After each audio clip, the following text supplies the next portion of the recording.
Haleluya, haleluya. Bwana Yesu asifiwe sana popote ulipo. Ninakuletea tena kipindi hiki leo ikiwa ni siku ya 12. Siku ya 12 ya maombi yetu ya kufunga. Nami ninakuja mbele zako wakati huu unaposikia sauti hii.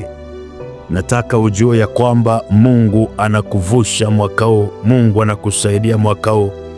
Nataka ujue ya kwamba mambo ambayo Mungu anaenda kufanya kwenye maisha yako hayatakuwa ya kawaida kabisa kabisa kabisa. Haleluya. Mungu anaenda kufanya mambo yasiyo ya kawaida. Leo ni siku ya 11, imeni sio ya 12, ni siku ya 11 ya maombi ya kufunga. Na leo tunashughulika na roho zinazotawala majira yako. Roho zinazotawala majira na kusababisha mambo mabaya kwenye majira. Haleluya. Na utanifuatilia kwa makini sana, kwa makini sana nikuelekeze, alafu nikuongoze kuomba. Utanifuatilia kwa makini sana nikuelekeze na utanifuatilia kuomba, kwa sababu ukiweza kufuatilia maombi haya vizuri kabisa, vipindi hivi kila siku, nataka nikwambie haujawahi kuwa na mwaka mzuri kama mwaka huu. Ikiwa utaenda sambamba nami, hakuna mwaka mzuri kama huu kwenye maisha yako. Mbingu zimefunguka kwa ajili yako katika jina la Yesu Kristo aliye hai. Sasa nisikilize napoongea majira na nyakati na roho zinazotawala majira. Kitabu cha Mhubiri sura ya 3. Ile sura ya 3 ni sura inayoongelea majira na nyakati. Kuanzia mstari wa kwanza nasema, kwa kila jambo, sikiliza kwa makini, kwa kila jambo kuna majira yake na wakati kwa kila kusudi chini ya mbingu. Haleluya. Anasema kwa kila jambo kuna majira yake, maanake kuna majira ya kutokea kwa kila jambo. Haya ni mambo ya kiroho, maanake Mungu ameseti majira kwenye maisha ya mtu na nyakati. Mungu ameseti majira kwenye maisha ya mtu na nyakati. Tunapoongelea nyakati, tunaongelea muda fulani, masaa, miezi, wiki, miaka. Haleluya. Tunapoongelea nyakati, tunapoongelea majira, tunaongelea misimu fulani katika nyakati, misimu fulani katika nyakati. Haleluya. Msimu wa kupanda, ndio nasema hapa kuna majira kama hayo. Majira na nyakati ni vitu vinaenda sambamba, lakini majira yanapatikana ndani ya nyakati. Maana yake ndani ya mwezi kwa kuna kipindi cha kuvuna, kipindi cha kufanya hivi, kipindi cha joto, kipindi cha baridi, na hiyo yote inaitwa ni majira. Sasa sikiliza kwa makini sana. Mungu ameyaseti maisha yako katika majira na nyakati. Mmenipata vizuri? Maana na mstari wa 2 anasema una wakati wa kuzaliwa na kuna wakati wa kufa, na kuna wakati wa kupanda na kuna wakati wa kung'oa aliyopandwa, na kuna wakati wa kuona, kuna wakati wa kupoza. Sasa hapo chini utaona kuna wakati wa kulia, mstari wa 4, na kuna wakati wa kucheka. Unapata vizuri watu wa Mungu? Ukifuatilia hii mistari utagundua kwamba Mungu ameweka mambo yatokee katika nyakati. Yaani kuna mambo yanayotokea kwenye maisha yako kwa nyakati. Ukiangalia kitabu mstari wa 11 anasema kila kitu amekifanya kizuri kwa wakati wake. Sasa hapo tunaongea majira na nyakati, ya kwamba unaponisikiliza namna hii, kuna namna ambavyo kwenye ulimwengu wa roho, unajua watu wengi hawajui ya kwamba maisha yako kwenye ulimwengu wa roho sio fumbo. Maisha yako kwenye ulimwengu wa roho sio fumbo wala sio siri, yani yanajulikana. Mungu alikusha kuyapanga maisha yako katika majira na nyakati za mambo kutokea kwenye maisha yako. Kwa mfano, kama hujaolewa au hujaoa, kuna majira yako ya kuoa, na hayo majira yako kabisa kwenye ulimwengu wa roho yamesetiwa kabisa. Yani kuna kipindi fulani wewe unatakiwa uolewe au uoe. Kuna majira yako ya kuinuliwa, iwa unajua au hujui. Kwenye ulimwengu wa roho kuna majira kabisa yamesetiwa, ya kwamba kipindi fulani mtu fulani atainuka maishani, kipindi fulani mtu fulani atapata ajira, kipindi fulani mtu fulani atanunua gari, majira fulani atajenga nyumba. Kwa nisikilize, mambo mengi yanatokea katika majira. Mungu ameseti majira ya mambo kutokea kwenye maisha yako. Umenisikia vizuri hapo? Sasa nataka nikwambie kile shetani anafanya, kwa sababu kwenye ulimwengu wa roho haya majira yanaonekana.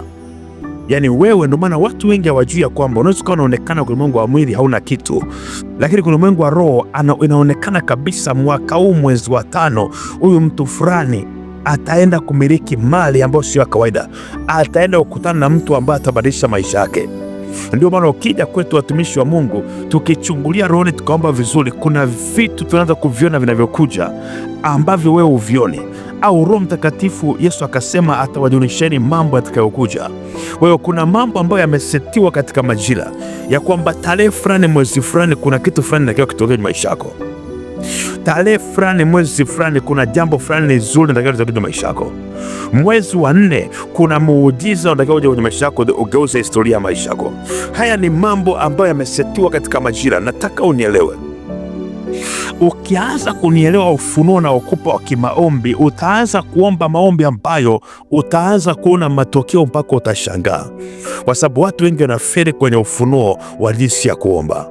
Haleluya! Kujiangalia hivyo ulivyo sasa hivi, kuna majira yako yamesetiwa, kuna majira mazuri yako mbele yako, kuna namna kwenye Mungu wa roho mtu yoyote akichungulia. Sasa tatizo linakuja ambao natakiwa lielewe ya kwamba kwenye mambo ya kiroho hayana kificho. Mchawi akiingia rohoni anaweza akaona majira yanayokuja mbele yako. Umesikia vizuri? Akajua mwezi wa 3 wewe kuna mtu atakutana na wewe, alafu atageuza kabisa historia ya maisha yako.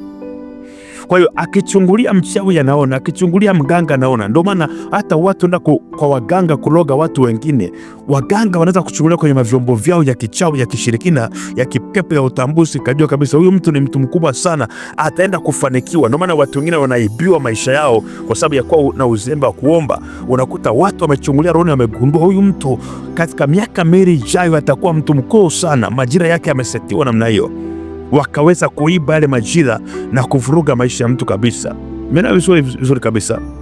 Unaomba unisikilize kwa makini sana. Maisha yako kwenye Mungu wa roho sio fumbo wala sio siri. Majira yako yako wazi, iwe kwa Mungu, iwe kwa watumishi wa Mungu, kwako mwenyewe, na kwa vitu vyote vya kiroho hata vya giza vinaweza kuchungulia na kuona majira yanayokuja.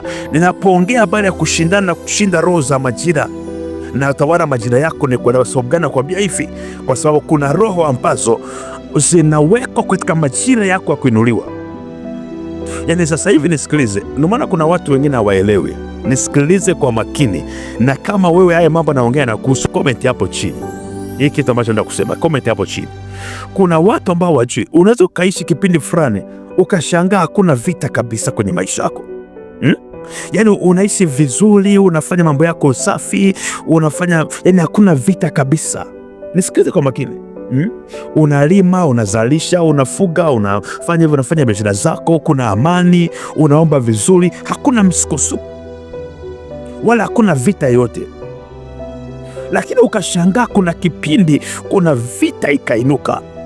Ukashangaa vita kulia, kushoto, mbele, nyuma, ni mapambano. Unashangaa msukosuko mpaka rohoni, mpaka ndoto zako zinabadilika, unaota vitu vigumu vibaya. Yani kuna mambo yanageuka. Watu wengi hawajui ya wakati unaishi maisha yako vizuri, hakuna vita, ni wakati ambao hakuna mabadiliko yote ya kimajira kwenye ulimwengu wa roho.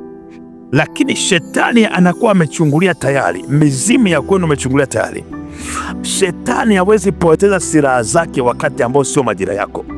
Ataangalia, ataona mwaka huu mwezi wa 12 ndo majira ya huyu mtu kuinuka kwenda level nyingine maishani.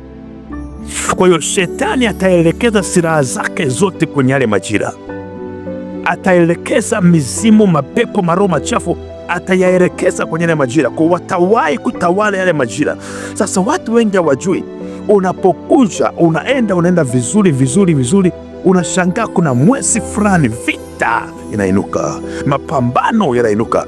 Kumbe ujui, wakati wewe unazubaa, ujui majira yako, mashetani alishachungulia na wameseti maroho, wameseti mashambulizi kwenye majira. Unapofika pale unakuta kuna vizuizi vya ajabu, vita ya ajabu. Kumbe watu wa giza tayari walikuwahi kwenye majira yako ya kuinuliwa, na kwa sababu wewe hujui kwamba kuna majira yako kwenye nyakati fulani kwenye maisha yako, tayari wameseti na wakutawala, unakutana na vita uje kuona. Kama wewe haya mambo naongea na kuhusu, comment hapo chini. Comment hapo chini, niambie nini kinakutokea, niambie nini kinatokea, sababu nawaombea na wafuatilia comment zenu. Naomba niambie nini kinatokea. Haleluya, haleluya. Na kuna mtu ananisikia, ni kijana, unaponisikia sasa hivi, kuna nyakati ulikuwa unasoma vizuri sekondari, hamna shida, unafaulu vizuri, hakuna shida, ukaenda chuo unasoma, hamna shida, mambo na kuendea tu vizuri, ukamaliza chuo ukashangaa, ulikuwa unaomba vizuri, unatafuta Mungu vizuri, unaishi kwa amani na raha vizuri, ukashangaa baada ya kumaliza chuo kipindi fulani hivi, ukashangaa vita ikainuka, mambo ya ajabu na kutokea, manyoka na kutokea ndotoni, mavita ya ajabu, vitu vya ajabu natokea, ugumu wa maisha mmoja ya kutokea. Au juu ya kwamba wakati wewe unazubaa huko nyuma, haukuomba maombi ya kutawala majira yako. Kwa watu wa giza walikwisha chungulia, wanajua huku kote hawana shida na wewe. Soma vizuri, fanya unavyofanya, lakini kuna kipindi ambacho majira yako yamesetiwa yeye kupata kazi kubwa, uanze kumiliki mali na fedha. Wamekuwahi kwenye yale majira, wameweka maroho machafu, wameinua vita pale. Unafika pale unakuta upinzani ambao hujawahi kuona. Unaponisikiliza sasa hivi, nataka utambue ya kwamba mara nyingi mtu anapokutana vita kali sana, huwa ndo mahali pa majira yake ya kwenda level fulani, ya kutajirika, ya kufanikiwa, ya kwenda hatua nyingine. Unasikia vizuri? Kwa sababu shetani anakuwa amewahi mapema kuweka silaha zake kwenye majira yenye faida kwenye maisha yako, majira ya mambo mazuri kwenye maisha yako. Na kipindi hicho sasa, ndo roho hizi zinazofanya kazi katika majira na nyakati zinaanza kusababisha mambo mabaya katika majira yako ya mambo mema.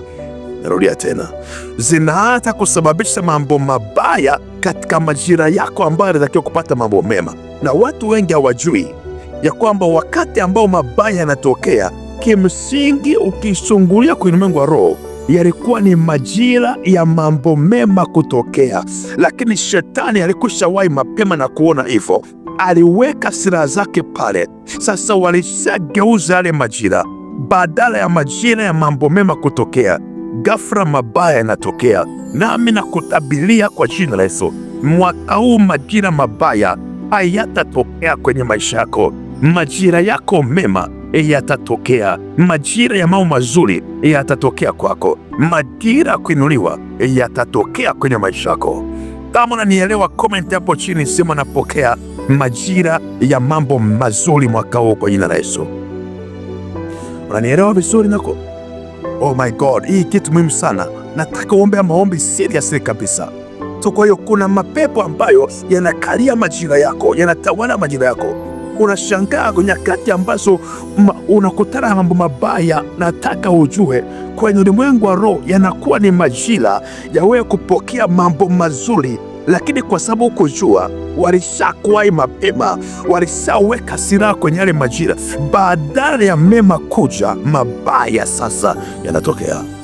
Ndio maana utasikia mtu anasema ikifika mwezi fulani jambo fulani wananitokea, ikifika mwezi fulani magonjwa yananitokea, ikifika kipindi fulani huwa kitu fulani kibaya kinatokea, mpaka amekwisha kujua. Sasa nataka ujue yale majira ambayo mambo mabaya huwa yanakutokea ndio majira ambayo kwenye ulimwengu wa roho kimsingi yalisetiwa na Mungu kwa mambo mazuri kutokea, lakini walikwisha kuwahi na kutawala yale majira. My God, my Lord. Na kufundisha kitu cha ajabu sana, nataka nikwambie. Na kufundisha kitu cha ajabu kabisa. Nataka uombe kwa jina la Yesu. Landara prohodi bashede. Nataka uombe. Sema kwa jina la Yesu aliye hai. Kila roho za mizimu na za kipepo zinazokalia majira yangu mema, ili katika majira hayo nipate mabaya, naachilia moto wa Roho Mtakatifu, nasambaratisha hizo roho kwa jina la Yesu. Rudia tena. Kila roho za kishetani, mizimu, uchawi zinazotawala majira yangu ya mambo mema na kuinuliwa kwangu, ili katika majira hayo mambo mabaya yanitokee, ninaachilia moto wa Roho Mtakatifu, ninasambaratisha hayo mapepo, nasambaratisha hiyo mizimu, nasambaratisha huo uchawi kwa jina la Yesu Kristo aliye hai. Mwaka wa 2026 hizo roho zitafanya kazi kwenye maisha yangu katika jina la Yesu Kristo aliye hai. Haleluya. Ombi la pili, omba: ninakataa majira mabaya kwenye maisha yangu mwaka huu katika jina la Yesu. Ninakataa majira ya mabaya, majira ya kususwa, majira ya vifo, majira ya mambo mabaya, ninakataa kwa jina la Yesu. Omba namna hiyo. Haleluya. Rapadaba shetatu ramandekete. Ninavunja kila madhabahu za miungu zinazotawala majira yangu kwenye ulimwengu wa roho katika jina la Yesu. 4. Kila mwezi mbaya na tarehe mbaya ninaamuru hazitatokea mwaka huu kwenye maisha yangu katika jina la Yesu. 5. Popote nilipounganishwa kwenye majira mabaya, nakata mawasiliano kwa damu ya Yesu Kristo. 6. Chochote kibaya kilichopangwa kutokea kwangu katika majira fulani, kana wakati fulani ndani ya mwaka huu, natangaza kuzuia, hakitatokea kwa jina la Yesu. Omba naofuata: malaika wa majira mazuri ninaamuru waje kufanya kazi nami mwaka huu kwa jina la Yesu. 8. Majira ya miujiza yaanze kutokea kwangu mwaka huu katika jina la Yesu. 9. Ninayafungulia majira ya mambo mazuri, majira ya kuinuliwa, majira mema, na ninaashiria nguvu ya Roho Mtakatifu kutawala majira yangu mema katika jina la Yesu aliye hai. 19. Sijua ninayafungulia majira yangu mazuri katika jina la Yesu aliye hai. Haleluya, haleluya, haleluya, haleluya. Maombi hayo wakimaliza soma Zaburi 23 kilio Zaburi 1 mstari wa kwanza mpaka wa mwisho. Lakini nataka nikuambia, omba kwa msitizo haya maombi: majira yangu, nafungulia majira yangu mapya, majira ya baraka, majira ya kuinuliwa. Naweka ulinzi juu ya majira yangu, majira yangu ya kuinuliwa yakifika, natangaza sitazuiliwa. Majira yangu ya miujiza yakifika, natangaza sitazuiliwa katika jina la Yesu. Mungu akubariki sana, Mungu akubariki sana. Lakini kumbuka kuunganisha maombi haya na sadaka. Unganisha na sadaka, ni muhimu sana. Sadaka ya kuteka majira yako ya baraka, sadaka ya kuteka majira yako ya kuinuliwa katika jina la Yesu aliye hai. Unaweza kutuma hii sadaka kwa namba zifuatazo: 0695 42 17 42. Hiyo ni Airtel Money. 0654 575 999. Hiyo ni Tigo Pesa au Yas. 0761 40 6475. Hiyo ni M-Pesa. Jina linakuja Nelson Kalekezi. Lakini pia unaweza kunitafuta kwa namba hizo na utapata msaada niweze kuomba kwa ajili yako. Ikiwa kuna majira mabaya na kutokea katika kipindi fulani, nataka sasa majira mambo mazuri yaanze kutokea, unaweza kunitafuta kwa namba hizo niweze kuombea. Lakini wale ambao mko mkoa Dar es Salaam, Pwani, Morogoro, hapo unaweza kunitafuta na kunitembelea kanisani ili niweze kufungua maisha yako, na itakuwa ni neema na baraka sana kwenye maisha yako. Neema iwe juu ya maisha yako. Na kama ni subscribe katika channel hii, subscribe haraka sana, bonyeza alama ya kengele haraka sana, ili maombi haya yakujie kila siku na utashangaa miujiza ambayo itakupata. Kama hujajiunga na magrupu yangu ya WhatsApp, pia kanitafuta kwa namba hizo niweze kukuunga kwenye magrupu ya maombi ya usiku wa manane, maombi ya jioni. Utapata msaada mkubwa sana na utafunguka kama watu wengi ambavyo wanainuliwa kila siku. Mungu akubariki sana na uwe na wakati mwema katika jina la Yesu. Amen.